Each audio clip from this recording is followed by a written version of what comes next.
This is a Rose of Sharon in winter. Just dropped all its leaves, so it did very good this year.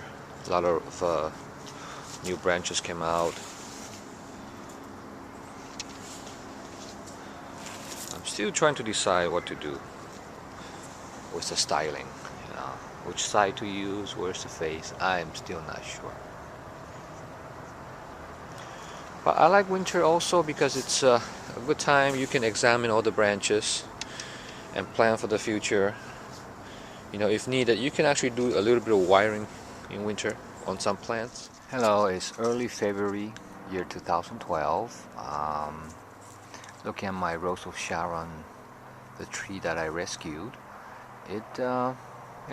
Winter, I think winter is over here in California and spring is coming soon. This particular specimen, it's kind of like a late bloomer, it probably won't wake up until late spring.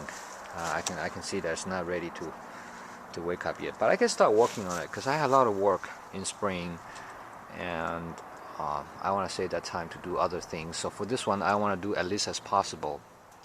So this plant has been in this pot for like 7 months. I mean, not even a year yet. So I can see that the root is the pot is not very root bound yet.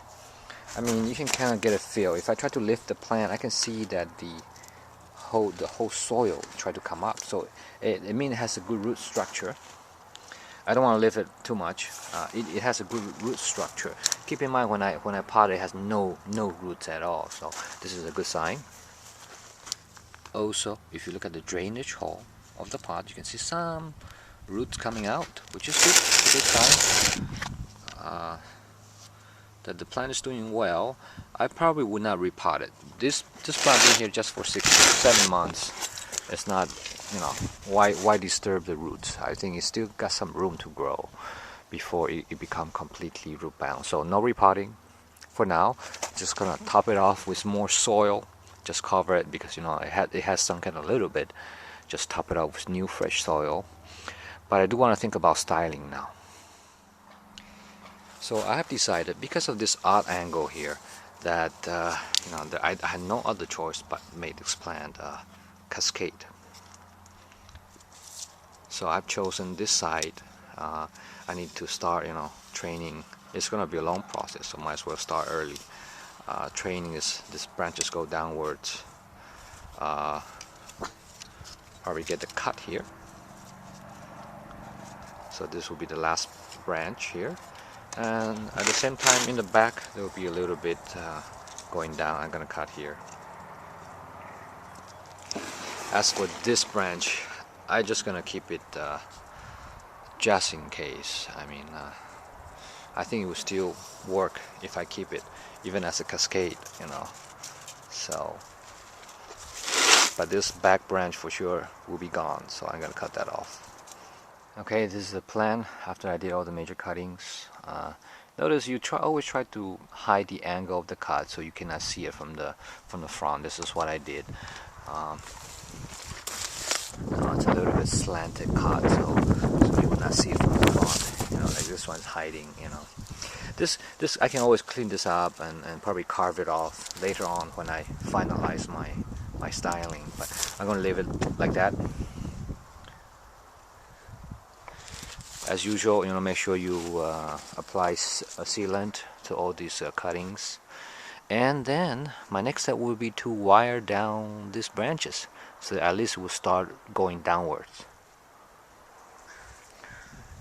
And of course I'm gonna reduce the length of the branches, of these tiny branches also. Hi, now it's April 2012. Quite a few audiences were asking about this plant in particular.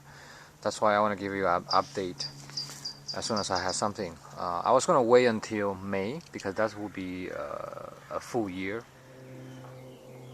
We really got to be patient on this kind of stuff.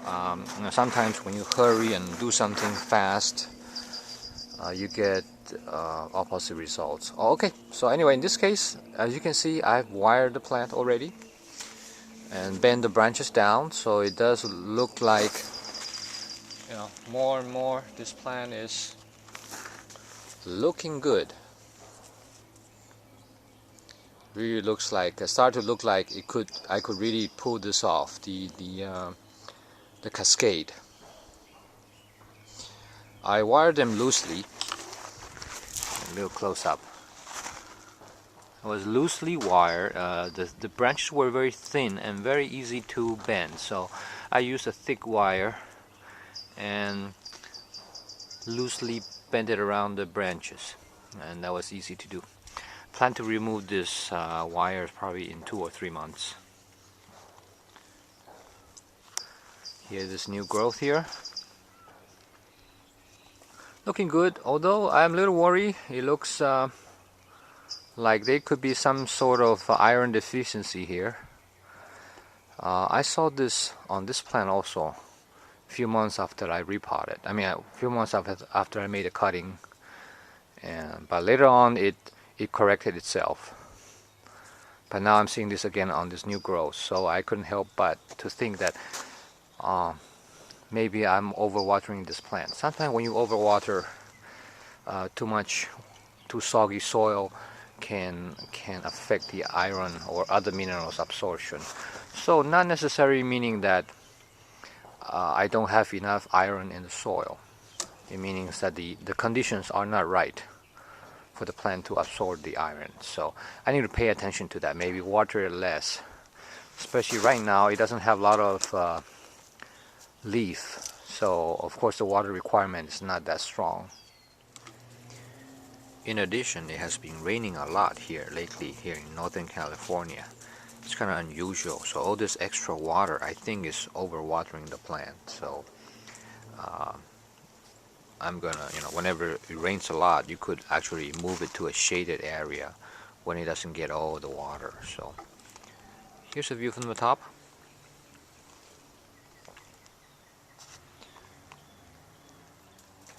Okay, here's the last look at this plant before the next video, and that will probably be around fall when I repot this plant. I think it will be a good idea to repot then, and you'll see how everything works out.